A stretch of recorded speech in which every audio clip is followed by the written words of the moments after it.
Assalamualaikum warahmatullahi wabarakatuh. Baiklah, kita akan belajar Sumpah Pemuda Upaya Menjaga NKRI, tema 5 Ekosistem, subtema 1 Komponen Ekosistem PPKN. Sebelum kita mulai, mari kita buka dulu dengan baca basmalah. Bismillahirrahmanirrahim. Agar lebih berkahnya dan lebih bermanfaat, dapat pahala dari Allah Subhanahu wa taala, mari kita berdoa mulai.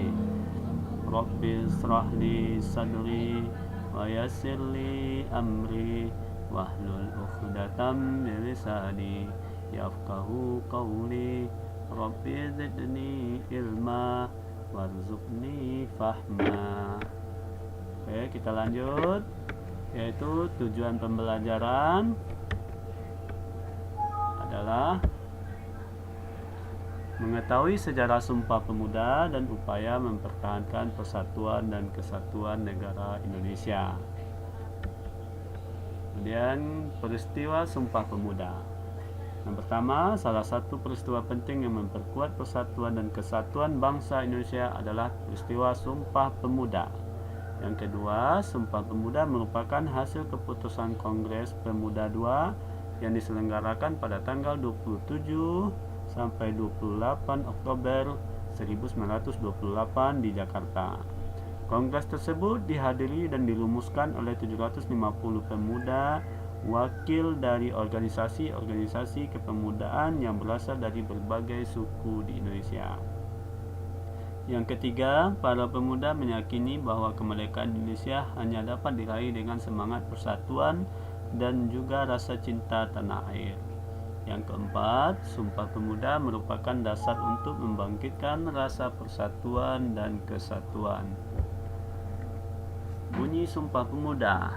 1. Kami putra dan putri Indonesia mengaku bertumpah darah yang satu, tanah air Indonesia. 2. Kami putra dan putri Indonesia mengaku berbangsa yang satu, bangsa Indonesia. 3. Kami putra dan putri Indonesia menjunjung bahasa persatuan, bahasa Indonesia. Dalam Kongres Pemuda II ini pun untuk pertama kalinya lagu Indonesia Raya diperdengarkan. Lagu ciptaan W.R. Supratman ini telah menjadi lagu kebangsaan negara Indonesia. Dalam kongres ini pula bendera merah putih dikibarkan mengiringi lagu tersebut. Peristiwa Sumpah Pemuda mengobarkan semangat persatuan dan kesatuan rakyat Indonesia. Banyak manfaat yang kita peroleh dari peristiwa tersebut, diantaranya: 1. Mempererat persaudaraan. 2. Mewujudkan kerukunan. 3. Menumbuhkan semangat bekerja keras. 4. Dan semangat untuk gotong royong dalam membangun bangsa. Usaha mempertahankan Negara Kesatuan Republik Indonesia. Pemikiran tentang pentingnya persatuan dan kesatuan bangsa untuk mewujudkan negara yang berdaulat tidak lepas dari pengaruh berdirinya organisasi Budi Utomo.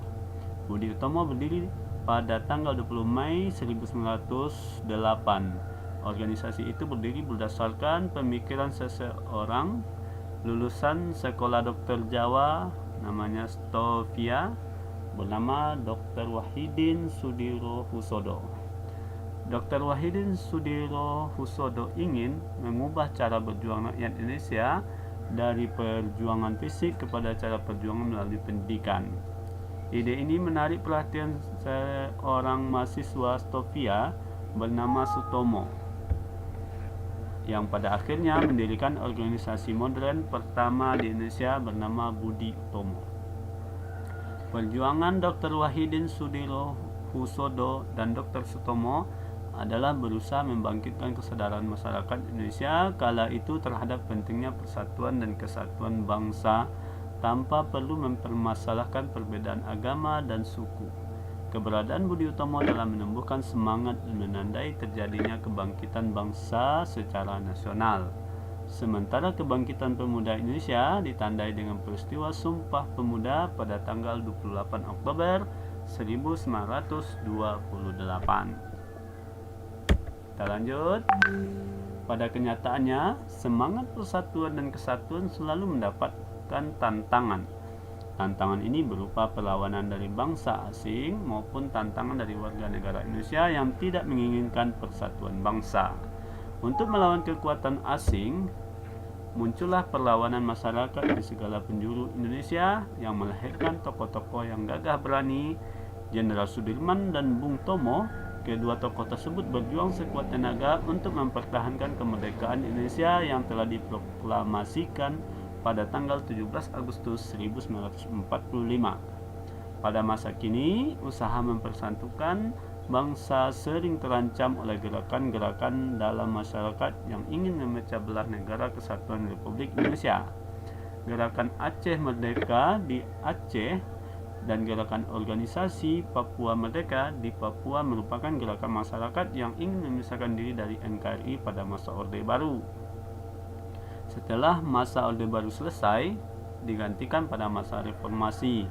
Para pemimpin nasional pada masa itu berusaha keras melakukan perundingan-perundingan untuk meredam aksi perpecahan tersebut. Haji Abdul Rahman Wahid, Presiden keempat Indonesia, merupakan salah satu tokoh nasional yang membantu upaya perdamaian untuk mengatasi perpecahan tersebut. Kemudian beberapa upaya untuk mempertahankan persatuan dan kesatuan. Pertama, saling menghormati dan menghargai. Yang kedua, menghargai hak dan kewajiban antar anggota masyarakat. Yang ketiga, bergotong royong melakukan berbagai kegiatan. Keempat, memiliki sikap peduli terhadap lingkungan sekitar. Yang kelima, menghargai pendapat orang lain saat bermusyawarah. Yang keenam, menolong tetangga yang mengalami musibah. Yang ketujuh, memiliki rasa toleransi antar sesama. Keragaman yang tidak disikapi dengan baik dapat menyebabkan perpecahan. Oleh sebab itu, kita harus saling menghargai perbedaan dalam keragaman agar persatuan dan kesatuan dapat terus dipertahankan.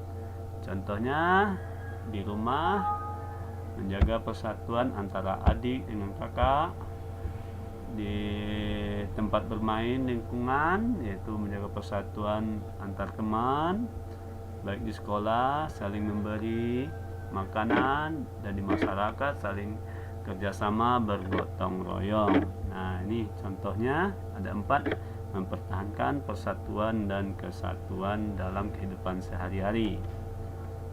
Oke, kesimpulannya pelajaran kita hari ini adalah yang pertama, salah satu peristiwa penting yang membuat persatuan dan kesatuan bangsa Indonesia adalah peristiwa Sumpah Pemuda. Yang kedua, keragaman yang tidak disikapi dengan baik dapat menyebabkan perpecahan. Oleh sebab itu, kita harus saling menghargai perbedaan dalam keragaman agar persatuan dan kesatuan dapat terus dipertahankan.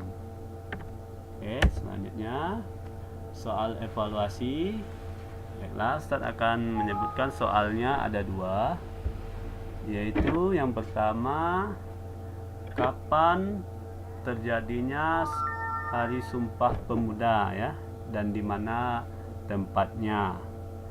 Yang kedua, silahkan tulis bunyi Sumpah Pemuda. Oke, itu soal evaluasi hari ini. Mudah-mudahan bermanfaat. Terima kasih. Kita tutup dengan baca hamdalah. Alhamdulillahirabbil alamin. Doa penutup majelis. Subhanakallahumma wa bihamdika asyhadu an la ilaha illa anta astaghfiruka wa atubu ilaik. Tetap sehat dan tetap semangat ya. Wabillahi taufiq wal hidayah. Wassalamualaikum warahmatullahi wabarakatuh.